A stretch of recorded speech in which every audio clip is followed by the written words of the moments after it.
the secret is revealed. Incredible. There was once a girl named Elara. She lived in a village that slowly fell asleep every night. By day, she looked ordinary, but when the sun began to sink, Elara always disappeared, as if night was calling her somewhere only she could hear. She followed the same path every night. The forest knew her footsteps. And it always made way. And then, the lake waited, still, silent, silver under the moon. This was where the night always led her. When moonlight touched her skin, Elara did not run, because she knew what came next. And where a girl once stood, a white swan rose from the water. As a swan, Elara felt lighter. The weight of fear faded. But freedom came with silence. No voices, no footsteps.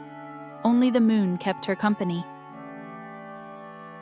This lake remembered everything.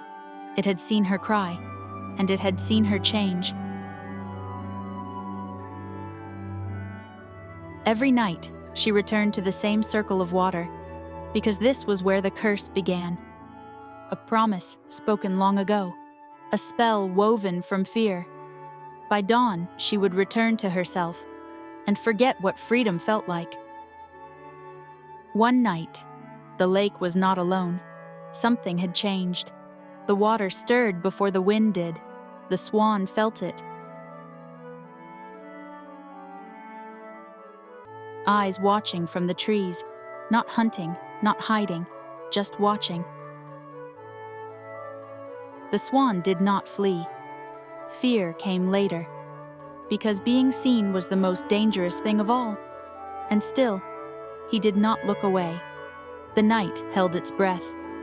The moon climbed higher, and the water began to glow. The swan felt the pull of the night. It was time. Every night, she crossed the space between what she was and what she had become. But this night, she was not alone. He should have turned away. He didn't. Light wrapped around the swan like a breath held too long. Feathers turned to air, and the water stilled. Where the swan had been, a girl stood. Barefoot, breathing, real. And for the first time, someone saw her become. And the curse listened. The forest held its breath. Neither of them spoke. Fear stood where words should have been. She had never been seen like this. Not as a girl, not without wings.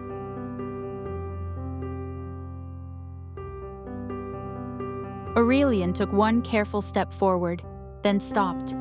He did not want to frighten her. "I won't tell anyone," he said softly. The water trembled. The curse listened.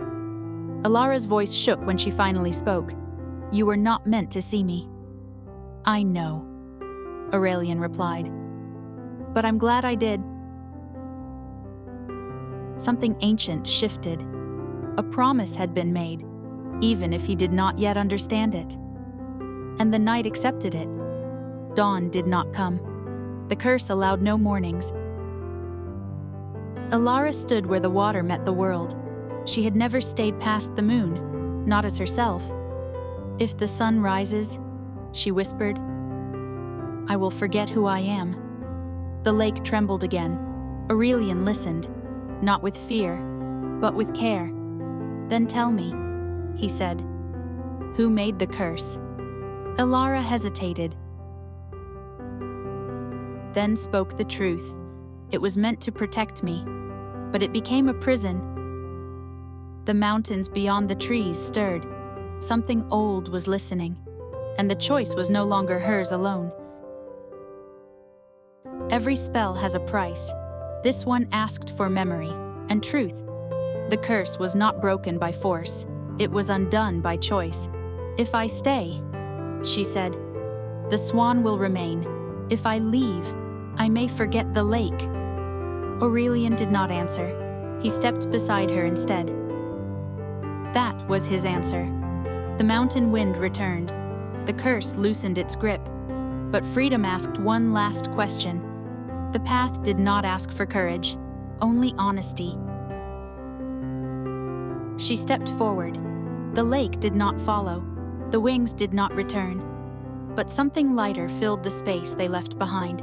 He did not reach for her hand. Some things must be chosen freely. The mountains exhaled. The curse ended not with thunder, but with release. Elara did not forget everything, only the pain of being alone. The swan became a story, and Elara became herself. Freedom is not the absence of magic, but the choice to live without a cage.